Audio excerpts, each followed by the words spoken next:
Welcome to This Explainer. Today, we're diving into something kind of chilling, how a collapsing state doesn't necessarily just descend into total chaos, but rather morphs into a highly organized, parallel enterprise.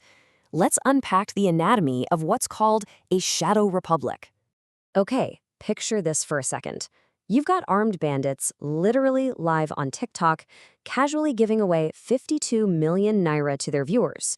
No police raids, no internet shutdowns, nothing. It's just a breathtaking display of absolute impunity, happening right out there in the open.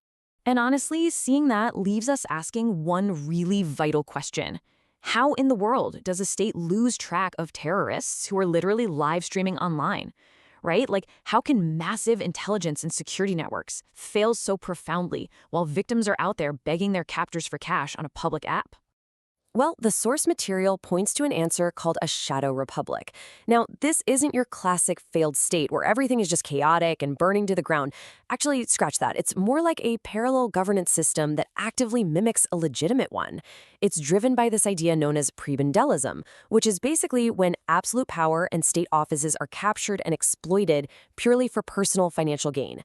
The constitutional institutions are completely hollowed out, sure, but the shadow system, it hums along perfectly in the dark. To really wrap our heads around this, the framework lays out 5 specific conditions that classify a landscape as a shadow republic. Condition 1, loss of monopoly on violence. Condition 2, a dual economy. Condition 3, de facto versus de jure power. Condition 4, institutional subversion. And Condition 5, the normalization of insanity. So moving right into Condition 1, the loss of monopoly on violence, or basically the state's failure to protect its citizens. This loss of control creates what's described as licensed impunity. Non-state actors aren't just armed, they are tolerated. Sometimes they're even officially endorsed. For instance, the source points out how warlords in the Niger Delta have been formally awarded lucrative contracts for waterway security. Or look at Borno State, where hundreds of self-confessed terrorists were integrated back into society just after swearing an oath. It's like the state is outsourcing its most fundamental, sacred duty, security. Next up is Condition 2, a dual economy, where we look at formal metrics versus shadow realities. In this kind of setup, the formal economy, the one captured by state data, using legitimate resources meant for the public good, is completely overshadowed. And we're not just talking about informal street vendors here. We are talking about industrialized extraction. Instead of petty theft with jerry cans, imagine massive stolen oil tankers just slipping away in the night. Instead of public assets, picture fully privatized gold fields in places like Zamfara, which act as direct drivers of local bloodshed. In this system, the dark economy essentially is the real economy. That brings us to Condition 3. De facto versus de jure power, or office holders versus the real powers. Here, there's a huge disconnect between paper authority and actual power. De jure authority represents the placeholders, the politicians who merely occupy a desk. But de facto sovereignty, that belongs to the political godfathers. They're the ones actually calling the shots from the shadows. The source illustrates this by pointing to regions like Lagos and River State, where the actual sovereignty of the voter is bypassed to install compliant proxies. And those proxies, they answer to the godfathers, not the electorate. All right. Condition 4, institutional subversion, specifically focusing on compromised regulatory bodies. Think about it.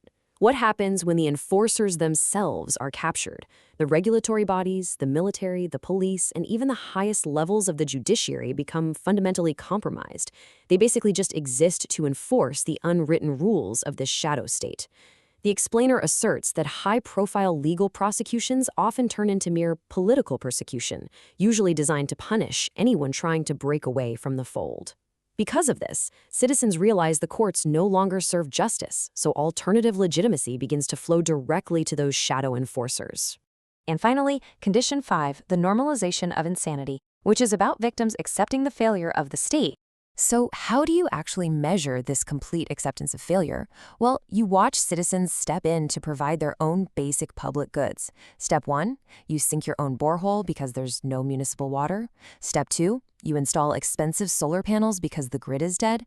Step 3, you accept total self-reliance over state infrastructure. The source points to major industrial hubs like the Lagos Free Trade Zone as an example, where massive businesses have relied entirely on private electricity solutions for over 15 years. The deeply abnormal just becomes the daily routine.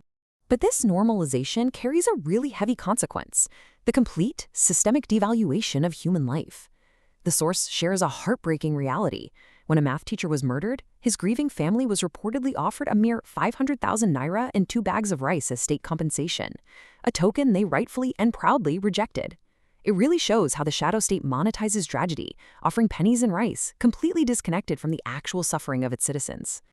To truly grasp this psychological disconnect, the source uses a really visceral metaphor. Quote, "You slaughter one, you pour the entrails on the floor, and the chicken will feed on the entrails of fellow chicken." Wow. It's a dark, uncomfortable truth about how a public can become completely oblivious to their shared fate. People go about their daily routines, even logging on to ask for TikTok giveaways, while fellow citizens are dehumanized and destroyed right in front of them. Now, as overwhelmingly dark as this entire framework is, the analysis introduces a basic law of physics to keep in mind. Shadows, by their very definition, can only exist if there's a light source somewhere casting them. So what are the actionable takeaways here? Well, despite the heavy darkness, and despite the notable, deafening silence of faith leaders and civic voices who really should be speaking up, the duty falls to the individual. The framework insists we must acknowledge how pervasive the darkness is, recognize the silence of authority, and personally embrace the duty to be that light. Ultimately, it's a call to action, to exercise our responsibility to reconstitute society and firmly rebel against the normalization of the shadow system. As we wrap up this explainer on the anatomy of a shadow republic, we're left weighing the incredible resilience of the people against the entrenched power of the shadow state. And it leaves us with this final, profound question to think about. Can citizens who have learned to survive entirely outside of the state ever successfully reclaim it? Thank you so much for joining me for this explainer. Keep questioning, keep learning, and I'll catch you next time.